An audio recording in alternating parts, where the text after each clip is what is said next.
And now it's time to choose the journal. Do I choose the Violet Haze or Lunar Blush?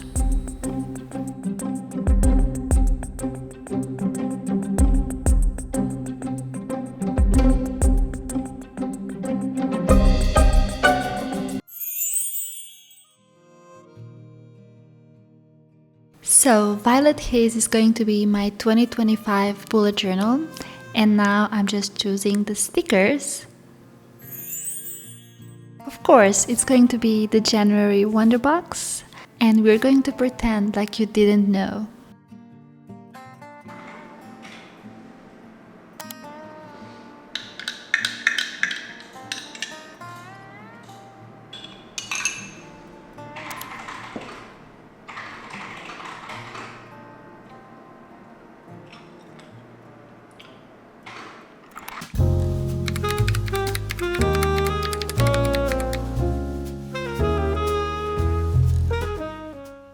First thing we're going to do is make the folder inside of the Goodnotes app.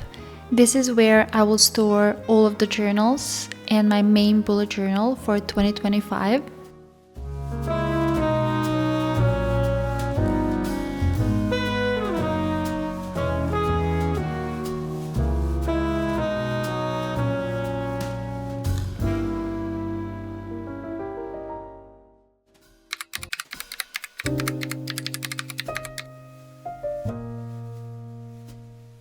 I'm showing you all the stickers we're going to use for today's setup. The standard bullet journal setup stickers like monthly, weekly, trackers, but also realistic stickers that will make all of our pages pop. And we will also use some of the stickers from the bullet journal sticker book that you will see throughout the video. And all the links, as always, for these items here will be in the description.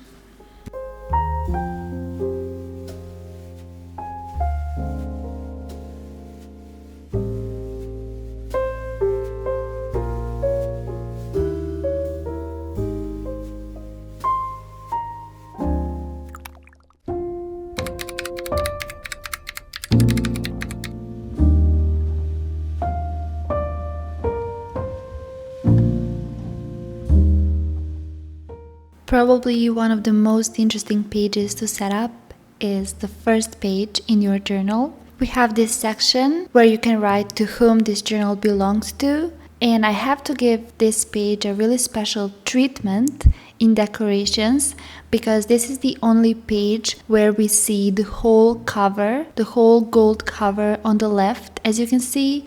So this is a page in the journal that is different from all the others.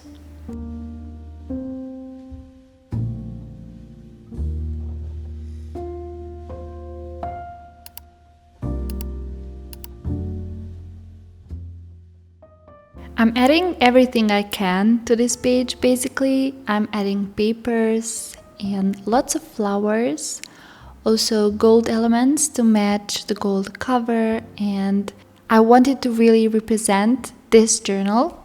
Since this is something like an overview page, maybe a second overview page, because the main overview page is when you tap on the journal. It opens the journal, and that's where you can store your favorite quotes or affirmations or just something that will make you feel good whenever you tap on it.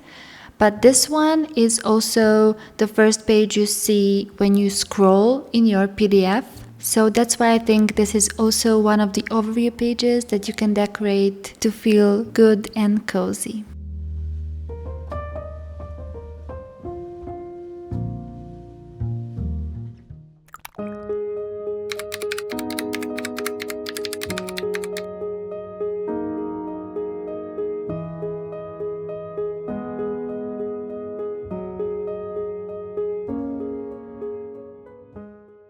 I decided that my word of the year is going to be expand. In 2024, I feel like I started many things that I want to build on. So for 2025, I can broaden my views by staying consistent with what I've started and bringing even more creativity in all areas of my life. I also have a sense that 2025 holds the potential for something new and transformative globally, not just in my life. So I would love to know your word of the year. You can comment down below.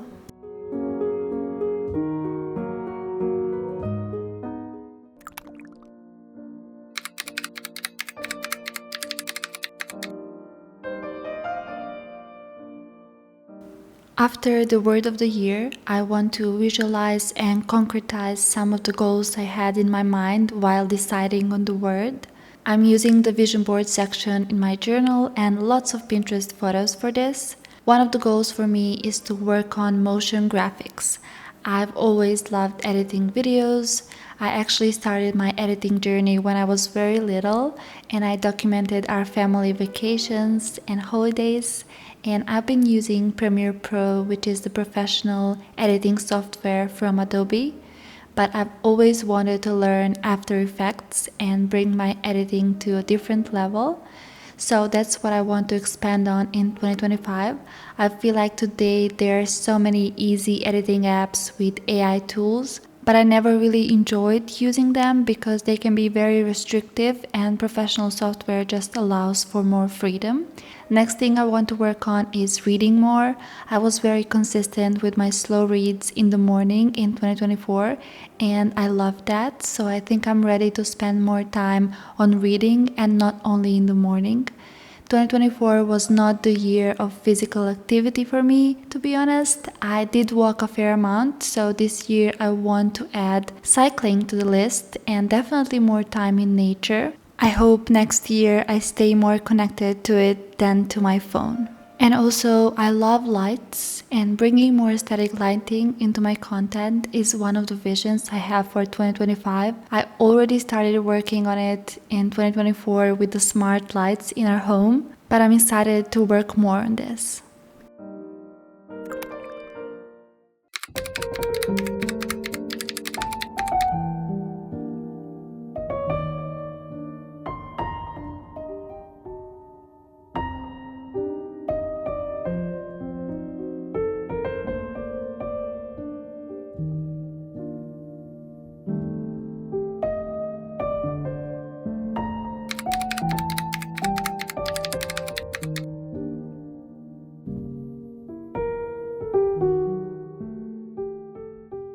This is actually the first time I'm doing the Year in Pixels page digitally. To be honest, I find it pretty hard to pick just one mood for the day, but this year I decided to intuitively choose what I feel was my general mood. I really want to see the whole year, even if it's not a 100% accurate representation of it. In general, when I'm setting up my bullet journal, I gravitate toward pages that can be filled in without much decision making. Making decisions is one of the reasons it takes me longer to finish any task, and it's had a huge impact on me that I've started to really understand over the past couple of years.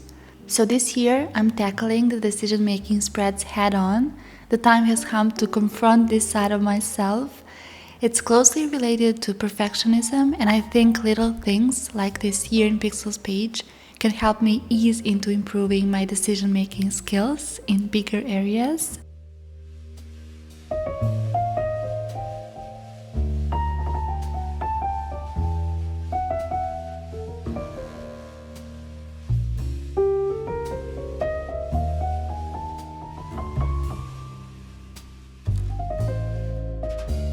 You can see here which moods I picked, and we'll see how it works out for this year, and I might do similar tracking systems for other areas of my life in my monthlies.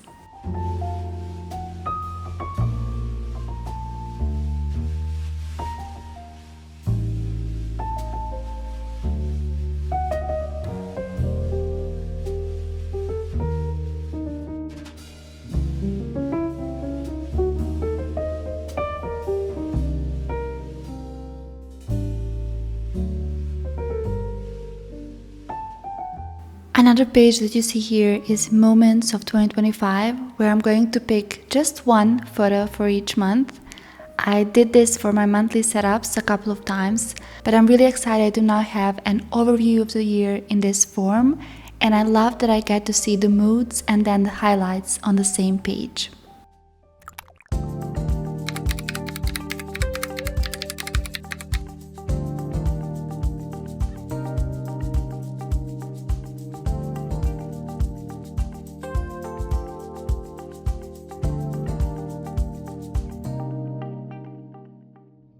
I wanted to use the black paper for one of the pages in this setup, and I think Future Log just works best for it. I went into Procreate and colored the calendars in white, and then I just dragged them back into the journal. I always find writing on black paper so satisfying, even though black doesn't work for all of my spreads, but working on it from time to time always feels so relaxing.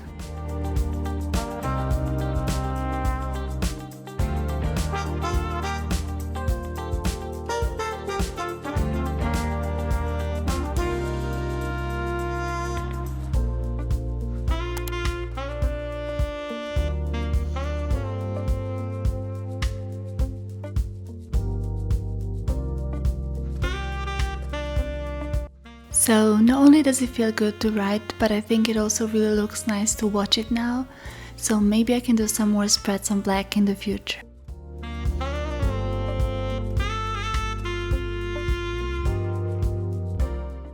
I'm adding the illustrations now, and I think it just looks really good with this lilac color.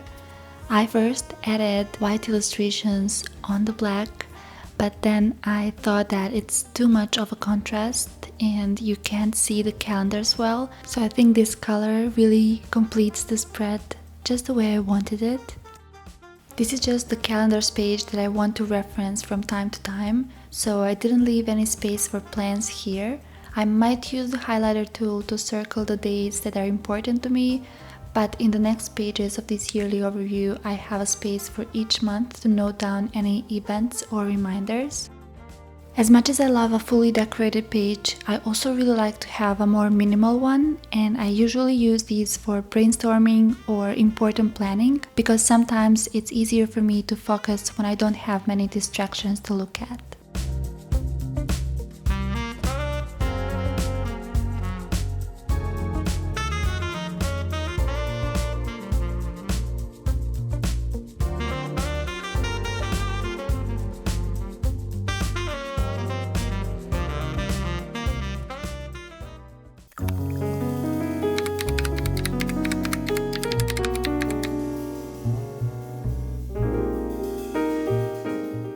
I find that having structure is important, but the creative side of journaling is what truly inspires me.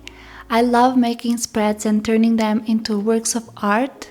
It's what gives me the energy to focus on structured aspects. I do a lot of daily journaling, and while those spreads can hold a wide range of emotions and vary day to day, I wanted to dedicate a special section in my journal to feel-good spreads. This space is filled with affirmations, cozy and gentle ideas, and positive reflections, and I labeled it the meditation section. For me, journaling is a form of meditation, a way to be fully present, and this section is where I go to when I need help entering that state. It's a space I can revisit without hesitation, knowing it will only bring me calm and positive emotions. Unlike daily journaling entries, which can sometimes bring up heavier feelings when revisited, this section is intentionally designed to trigger only the good.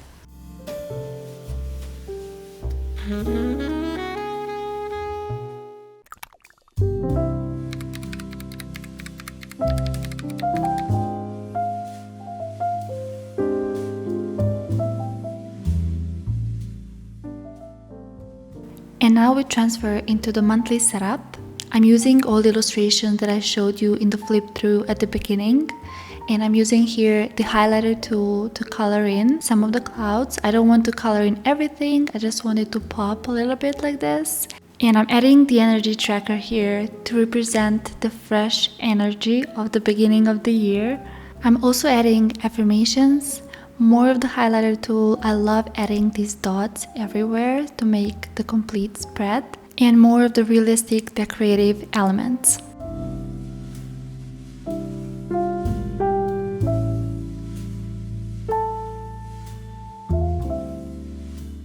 I'm also using Procreate again to add one of my Visionboard photos into this curved frame. So I'm just using Procreate to cut the photo behind the frame, and then I'm importing both of them back into my journal.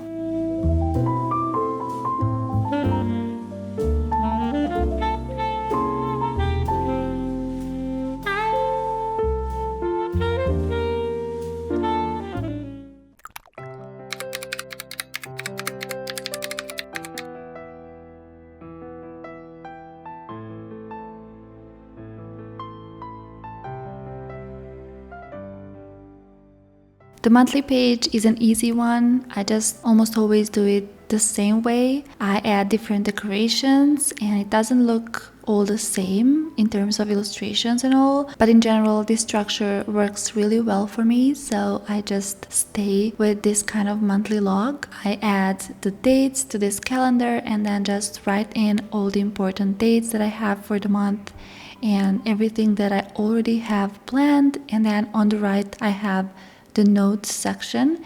And I usually use this notes section to write any plans for the next month actually, because before I set up the next month, I need to have some space to write some of the plans that I have for it. So I think this notes section works best for me.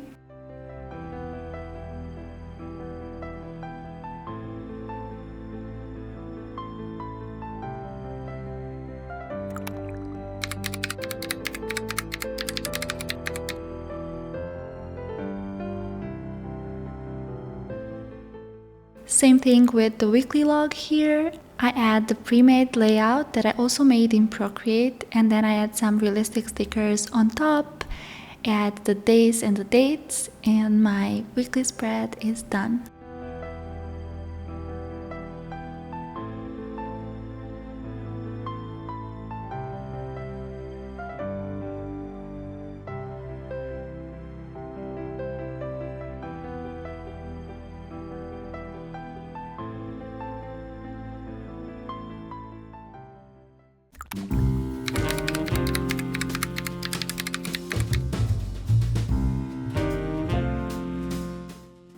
The habit tracker is our last spread for today, and I kind of feel like I left the most special for the last because I feel like this spread turned out so beautiful.